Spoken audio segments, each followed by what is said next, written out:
Names not important. Not anymore. What matters is this: I've never told anyone what happened that night.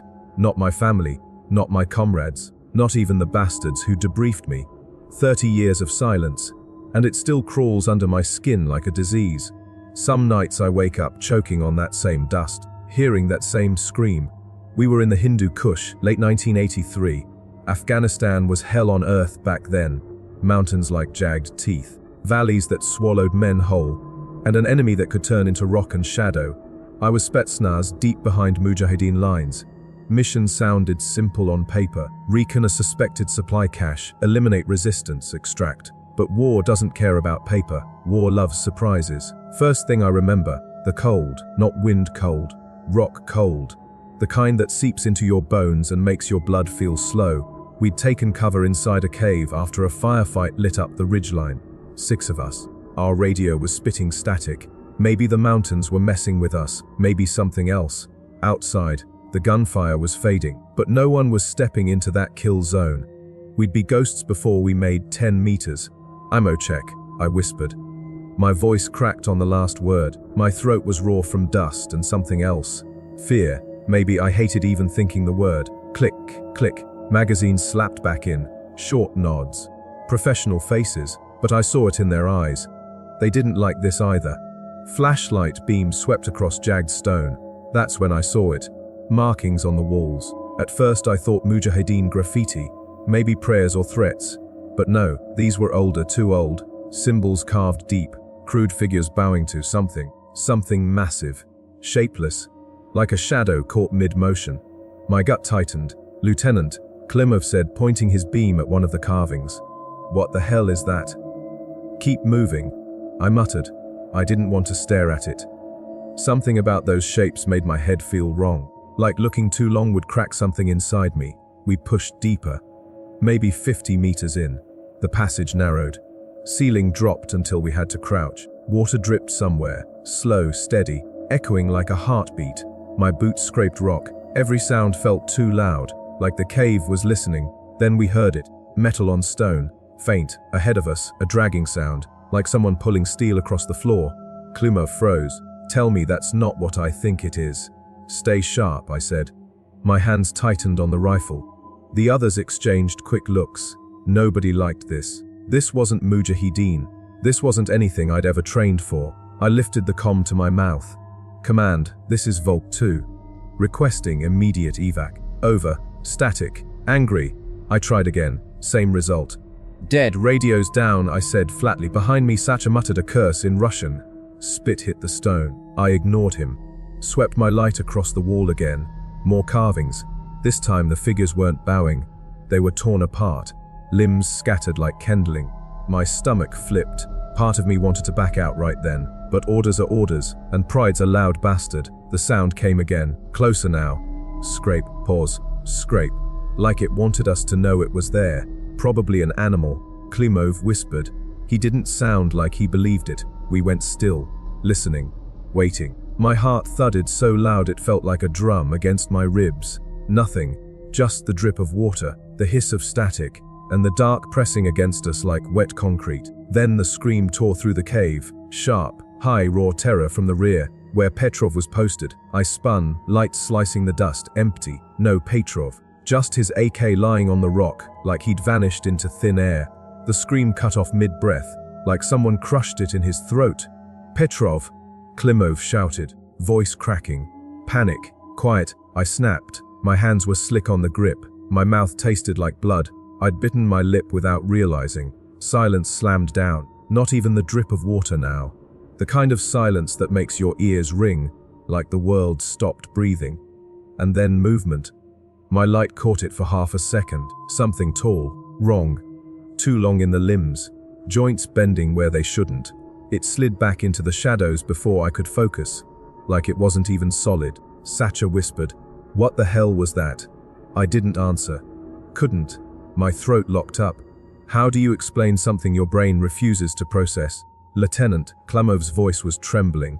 "Orders. Orders." My mind screamed one word, "Run." But before I could speak, the lights flickered. One by one, our beams died, leaving only black. My chest clenched. Then in the dark came the sound. The metal scrape again. Now circling else, and something else. Breathing, slow, wet, like it was tasting the air. That was the moment it hit me. We weren't alone in that cave, and whatever was down there didn't want us leaving. 1983. The year sits heavy in my head, like a number burned into steel. Cold War wasn't cold where we were. It was burning. Afghanistan was fire and dust, and we were the match heads. I was Spetsnaz GRU back then, Unit 778, small team. Hard men. We weren't the kind that lined up for medals or parades. Our work didn't make the papers. Half the time, it didn't even make the record. This one sure as hell didn't. Operation codename Black Dusk. Orders came down like they always did. Quiet, clipped, none of the drama you see in films. Our commanding officer was Major Viktor Sokolov, a hard-nosed bastard, the kind of man who could stare through you without blinking, never wasted words. His briefings were like his cigarettes, short and sharp. If he smiled, I never saw it. He gave us the essentials. Target area Hindu Kush, Panjshir Valley. Mujahideen convoy suspected of hiding weapons in a cave network. Possible American hardware. We hit them fast, confirm, extract. Simple, simple. Sure. That's what they always say before the shit hits the fan. Why the rush? Rumors were running hot. CIA slipping Stinger missiles into Mujahideen hands. You know what that meant? One of those could knock our birds out of the sky before the pilot even saw the smoke. That wasn't just bad news.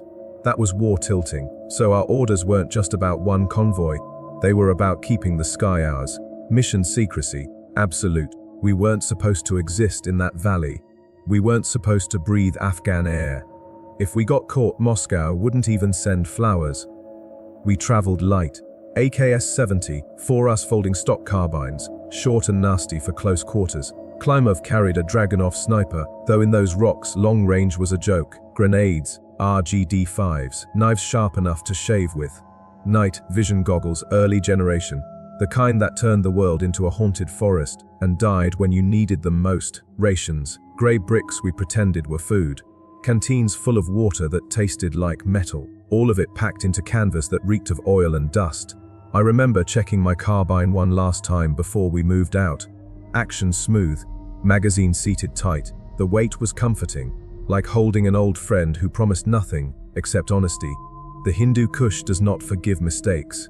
Jagged ridges slicing the sky, ravines deep enough to swallow a platoon. One wrong step, and you are a smear at the bottom. Nights froze the marrow in your bones. Days cooked you alive under a sun that felt personal in its hatred. We pushed toward Panjshir, boots grinding over shale that shifted like loose teeth. Above us, cliffs hung like blades, and ahead the mouth of the cave waited, a black cut in the rock, silent as a grave. They called that place the Hollow of Shadows. Afghan locals wouldn't go near it. Even Mujahideen stayed away unless they had no choice. Sokolov called it superstitious nonsense. Me, I didn't believe in ghosts. I believed in bullets. Still, when every shepherd in a 50-kilometer radius says a place is cursed, you pay attention. Or you die stupid. We bivouacked on the ridge before the approach, jagged stone at our backs. Wind howled through the peaks like something alive. Klimov lit a cigarette, cupping it from the gust. I wanted one too, but the major's eyes said don't. Convoy, I asked. Scouts saw tracks, he said flatly, leading to the cave system. Nothing since. Maybe they doubled back. Sacha muttered, chewing a piece of ration like it had wronged him. Or maybe they're waiting inside, I said. Didn't like how it sounded, even as I said it. Sokolov unfolded a map. His finger stabbed at a circle inked onto empty topography. This cavern isn't on record, he said. Old surveys missed it. Convenient. Klimov muttered. The major's eyes cut to him. Ice over steel.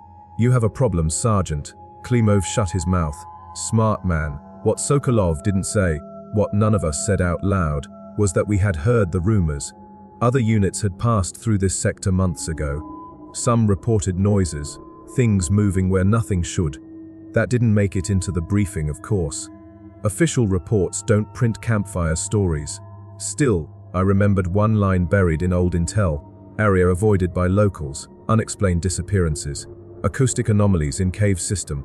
Acoustic anomalies. I almost laughed when I read it. Almost. Out there, sounds didn't echo right.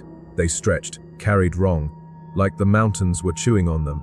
We moved at dusk, shadows long, air brittle.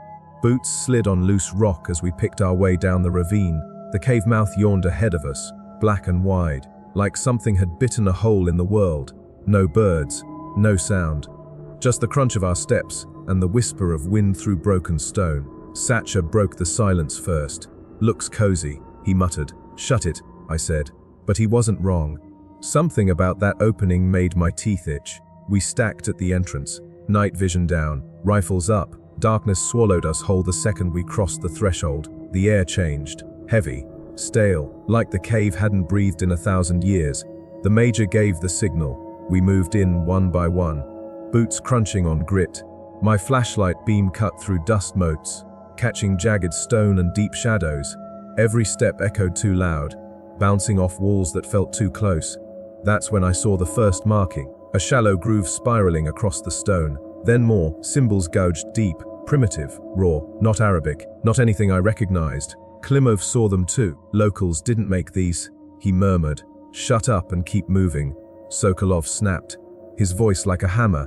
We pushed deeper, the cave bending like a gut, the ground sloping under our boots, slick in places. Water dripped somewhere, slow, hollow. My night vision flickered once, twice, then steadied. Early generation trash, I thought. Except my stomach didn't agree.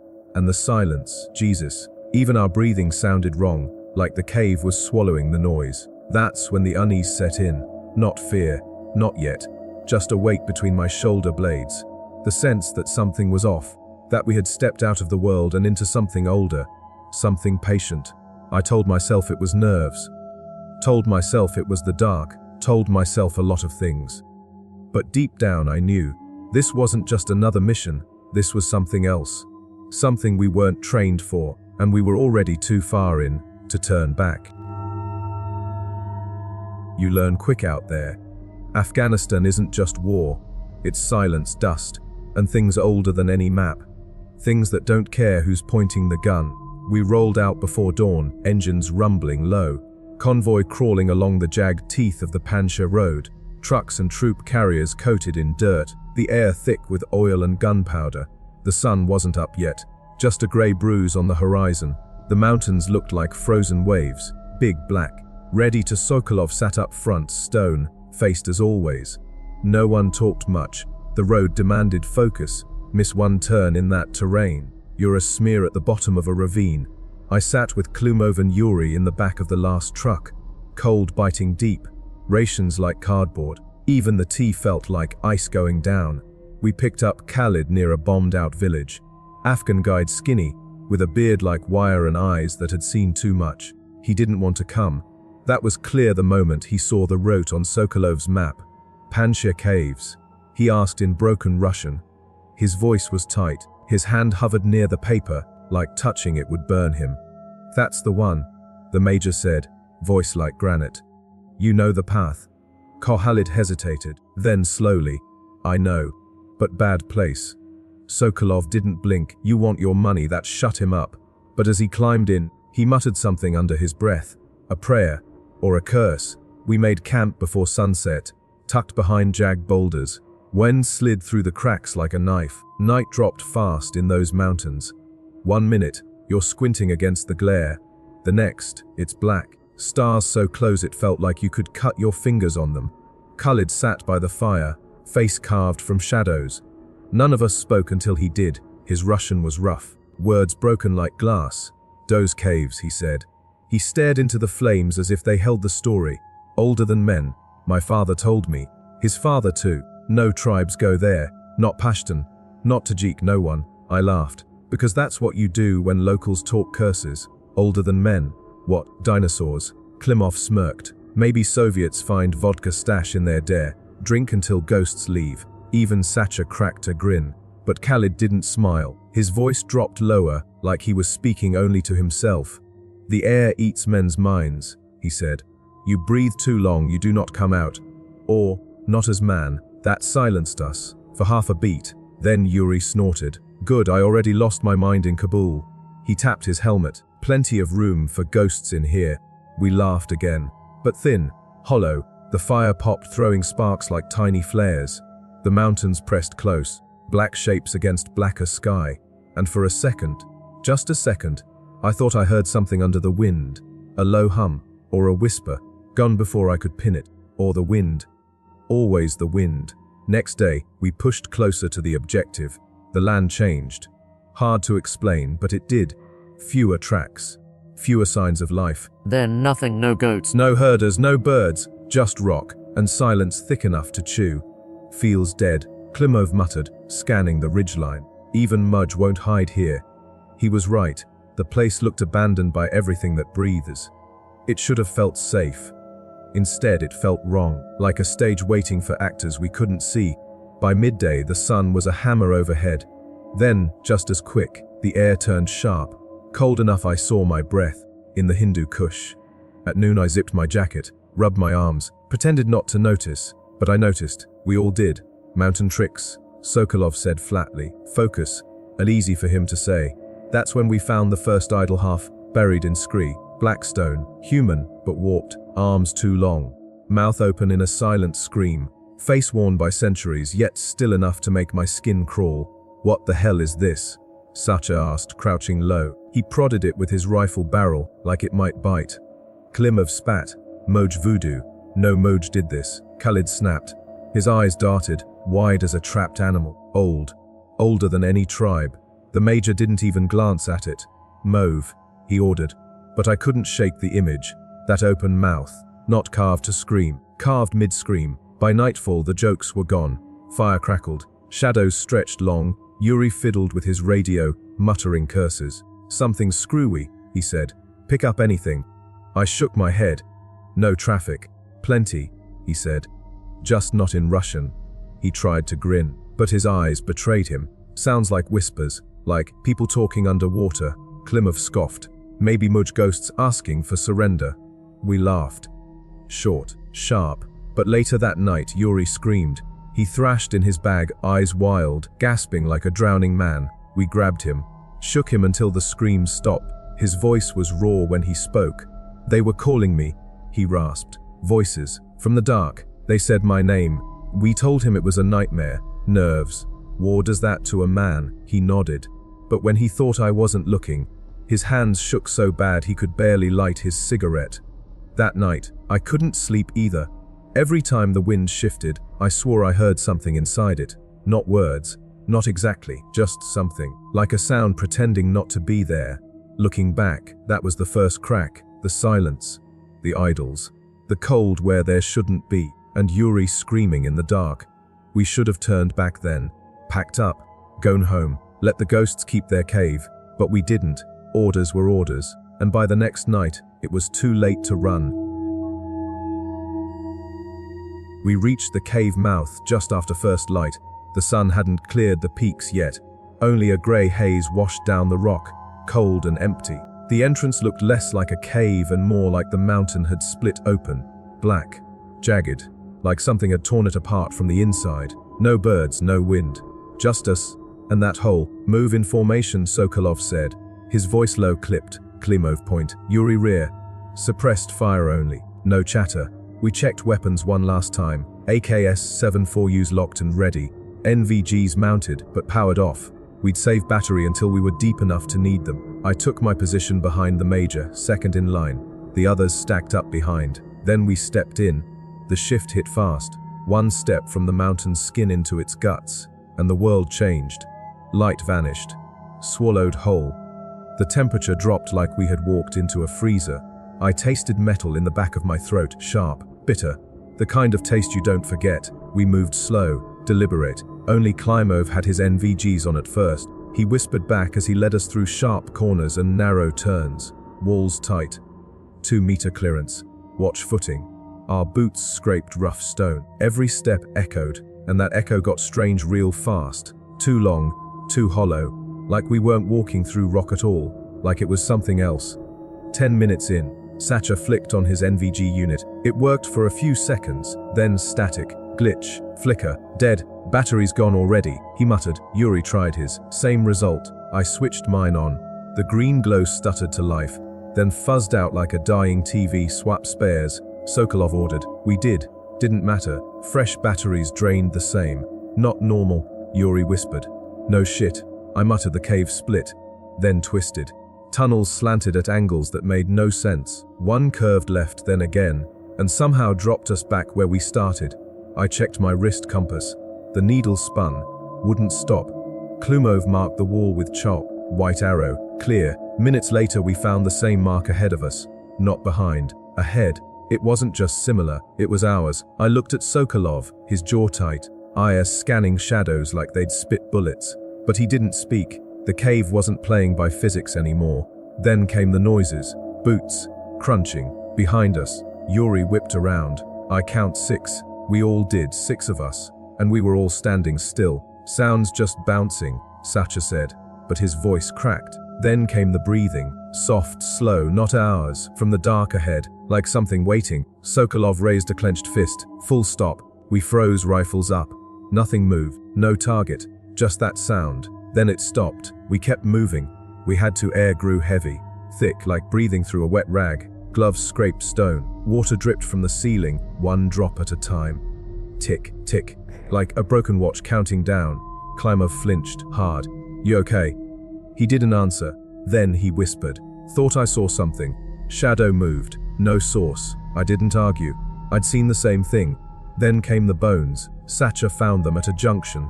Half buried in dust. Not animal, not right. The jaw stretched wide. Fingers too long. What the hell is that? He whispered. No answer. Sacha turned away and vomited. I almost joined him. Behind me, Khalid muttered in Pashto. First words he'd spoken since we entered. His hands shook. He wouldn't meet my eyes. We shouldn't be here, he said. Yeah, no shit. Tension cracked 40 minutes in. Klumov barked at Yuri. Yuri snapped back. Sacha told them to shut up. I yelled too, noise bouncing back at us. Sokolov didn't stop it. That's when I knew he was cracking as well. We weren't Spetsnaz anymore. We were animals in the dark. We tried the radio. Voke 2 requesting immediate extraction. Over. Static.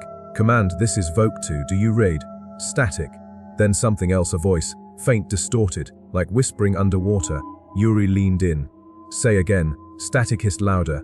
Then silence. No more calls. Sokolov ordered, keep moving. The carvings came next. At first simple spirals, shapes, then figures, bent on their knees, arms raised. Then the thing they worshipped. No face, no form, just mass, darkness, something towering over them. Some carvings showed what happened next. Bodies torn apart, heads split open, blood carved into jagged lines. Not art, not myth, warnings. Who carved these? I asked. Khalid shook his head, eyes wide. Not people. And then everything stopped. Klumov raised his fist. We froze, no sound, no dripping water, not even our own breathing. The cave was holding its breath. I looked down. My hand was shaking, rifle steady but barely. I couldn't hear my own breath anymore. Then I felt it. A presence, watching us, not from one place, from everywhere. Something was here, and it did not want us walking back out. We were past the point of return. I remember the chamber. That's where everything went sideways. Where the mission stopped being a mission and became something else. Something I still don't have words for. Some nights, I think maybe I imagined it. Then I roll over and feel the scar on my shoulder. That's how I know it was real.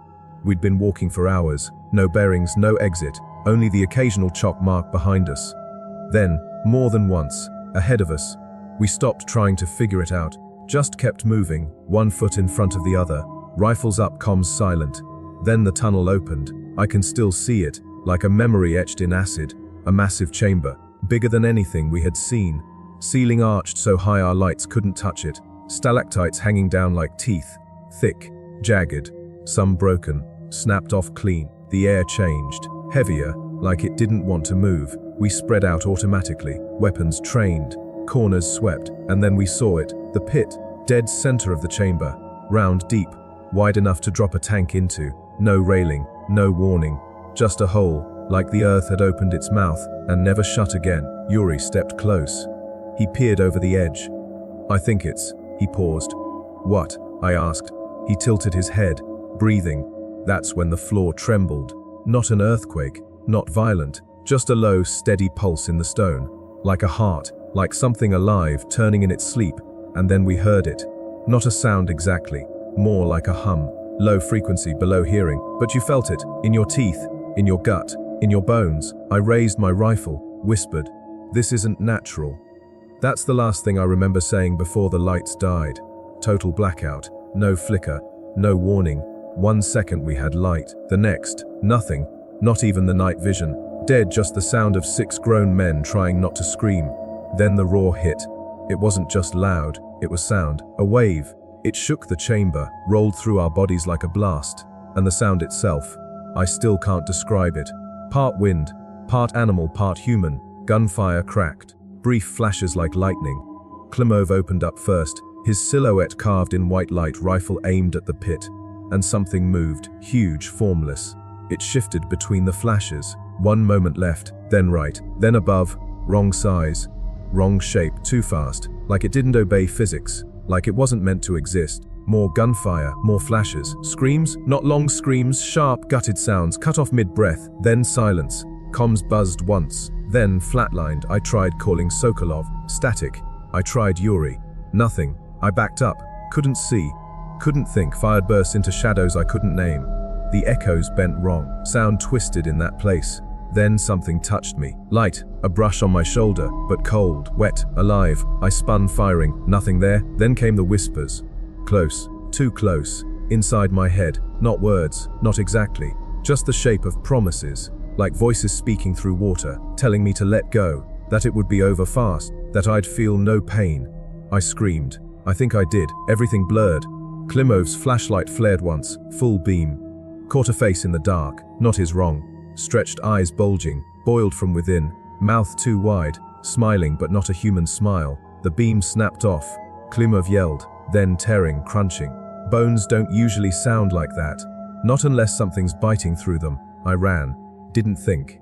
Didn't plan. Just pure survival. I dove toward the far wall, hands slamming into wet slime. Didn't matter. I found a crevice, just wide enough. Forced myself inside. Behind me, gunshots, screams, a thud. Then dragging, boots scraping rock, but not walking, dragging. Something pulled, something still breathing. I curled tighter into the crevice, back pressed to wet stone, rifle locked against my chest. I didn't move, I didn't breathe. Then silent shots, no screams, no whispers, just dripping.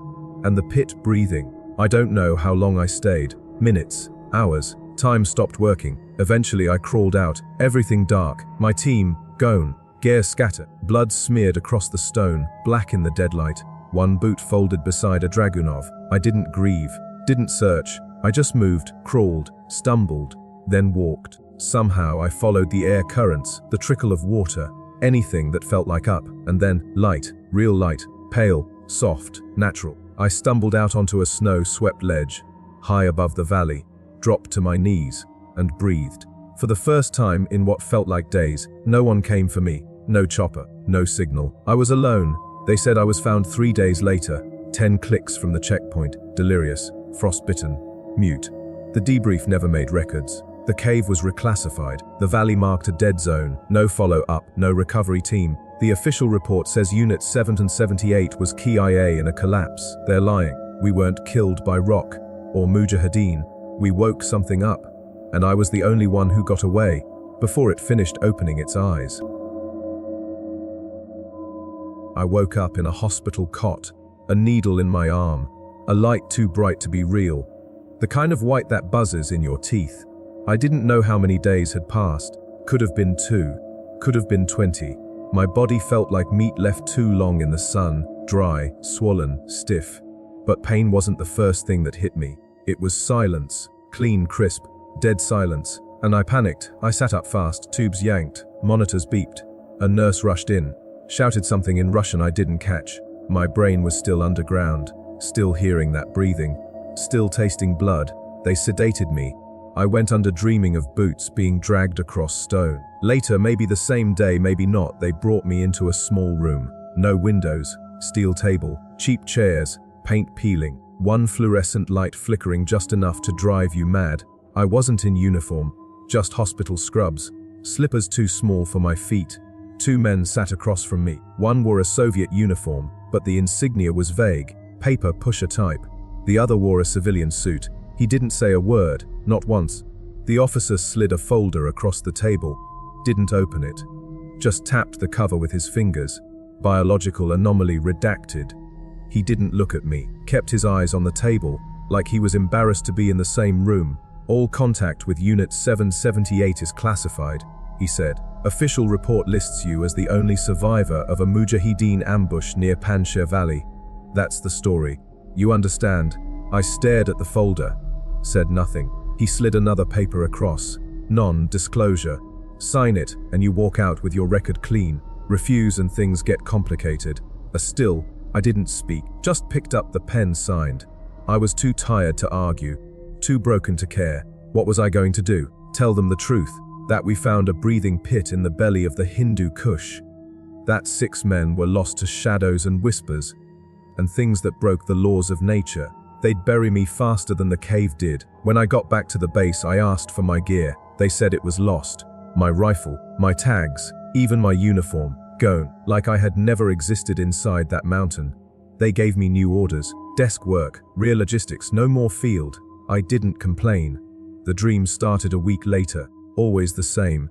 Back in the cave, no weapon, just me and the breathing, slow, deep, like the whole mountain was asleep and dreaming about me. Sometimes I hear voices in the dream, sometimes I see them, Klimov-Sacha, Yuri, even the major, standing in the dark, smiling, wrong, like their bones remembered how to stand, but not how to be people anymore. I tried drinking it away, didn't work. Alcohol only sharpened the voices, made them laugh. I stopped going near tunnels, mines, caves. Hell, I can't even take the subway without my skin crawling. I cross streets to avoid underpasses. Even driving through long tunnels makes my hands shake on the wheel. I tell people I'm claustrophobic. They believe me. Sort of. Years passed, I moved, changed names, left uniform behind, grew a beard, took work in construction, always open air, nothing underground. I never contacted anyone from command. Sometimes I thought maybe it was behind me, that maybe the cave hadn't followed. Then the letter came. No return address, just a manila envelope waiting in my mailbox. Inside, one photo, black and white, recent, digital print. It showed the cave mouth, the same one, that jagged wound in the stone, only this time, it wasn't empty.